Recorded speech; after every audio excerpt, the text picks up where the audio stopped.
Jadi kalau gambaran yang aku bilang dari URCPT tadi setelah terinstall dia di atasnya udah keluar kayak ikonnya Pak dia. Ini makanya kan karena ini udah pernah diinstal di berbagai gripper kan ada beberapa ikonnya kan, ada grippernya. Kalau yang ininya tinggal vakum, ya ini ada gambar vakumnya, tinggal kita nanti juga sama pengapliasiannya tinggal diklik aja. Ini dia seperti itu. Jadi kalau basicnya itu belum dilengkapi. Belum Pak ya. sampai ini sih Pak, sampai ini aja. Nanti kita kalau mau menggunakan vakum yang bikinan misal pakai pneumatic pun juga nggak masalah. Tinggal nanti bikin bracketnya terus, tapi ya itu harus bikin jalur pipanya, nah, jalur ini atau pinnya. Tapi untuk aplikasi dia nanti kita Bisa pakai kalau vakum yang biasa kan kita juga bisa langsung pakai solenoid biasa. Itu bisa langsung yang dari apa digital output bisa. ini outputnya boleh bisa Bisa ada. Dia tersedia digital input output analog juga ada. Gitu. Jadi benar-benar fleksibel sih Pak. Printernya mau bikin sendiri bisa. Jadi nggak harus beli. Kayak sendiri bisa. Saya buat yang berikutnya ini Bisa. sendiri bisa. Bisa. Nggak harus beli. Caranya seperti itu bisa. Jadi output inputnya mainan PLC bisa masuk ke sini Pak ya? Bisa Pak. Jadi dia itu PNP kan Pak. Jadi kalau misalkan keluar PLC-nya MPN ya tinggal kasih relay aja. Tuh, kalau ada kemungkinan kita nggak tahu. Iya Pak.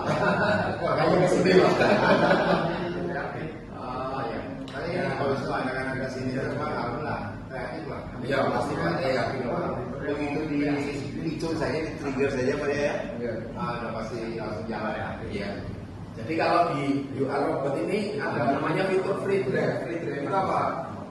Di belakang tombol, di belakang ini ada tombol namanya tombol free drive. Kita kalau kita tekan ini tuh kita gerakan mau posisi mana itu bebas. Misal aku bilang kenapa programnya tadi sesimpel itu maksudnya. Kita misal mau di sini, kita setting di sini misalkan. Ya. Ini poin yang pertama, kita tinggal bikin program misalkan. Di sini itu udah ada pilihannya dia. Move, misalkan move. Move-nya kita setting di posisi ini misalkan. Posisi ini posisi 1 misalkan ya. Kita mau posisi 1. Posisi 1 tinggal kita masuk ke komen, kita set waypoint-nya namanya waypoint. Keterangannya. Oke. Terus kemudian kita bikin poin yang kedua misalkan. Poin kedua kita nambah waypoint yang kedua. Waypoint yang kedua kita mau di posisi mana? Set waypoint kita pakai free drive misalkan. Di posisi ini misalkan, posisi kedua. Tinggal kita oke, kita jalankan. Udah, itu aja. Ini nggak perlu ngitung jaraknya. Itu kalau aplikasi yang benar-benar udah presisi Pak. Ini aku menunjukkan kan lebih ke sesimpel itu, tinggal kita nentuin titik ya. Kalau kita butuh presisi yang titiknya di sini, ya kita fine tuning sebutannya. Tinggal. Jadi nanti kita bisa setting dulu kalau di situ. Iya. Koordinatnya bisa dibaca juga tidak? Bisa ada nanti di sini tertera Pak, ada koordinatnya, berapa milinya ada semua.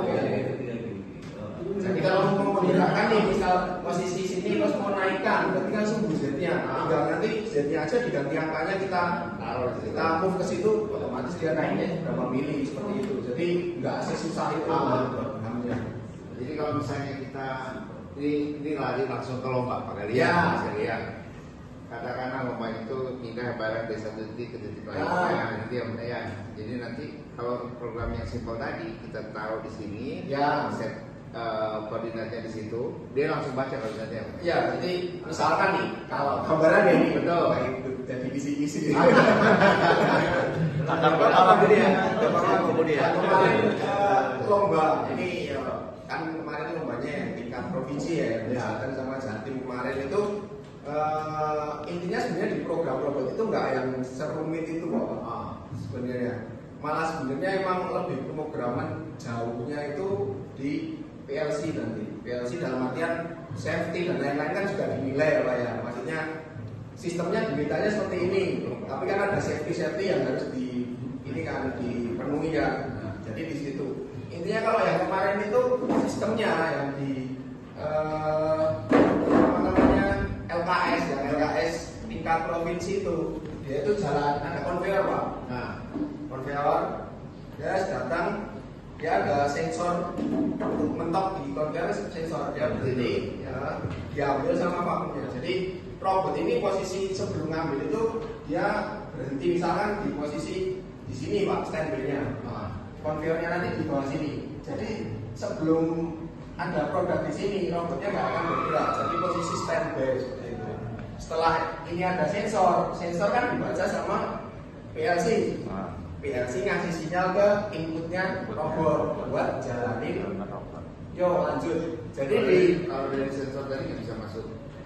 Bisa juga sebenarnya langsung Pak. Cuma ibaratnya ada pengamannya. Nah itu di soalnya kenapa harus di PLC? Kenapa ini? Soalnya nanti di PLC-nya aku kan ada penilaian. Penilaian kan nggak cuma di ininya masalahnya.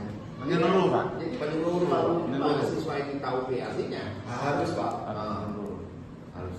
Soalnya kan isi-isi udah dapat belum ya Pak ya? Yang provinsi. Nah, sudah.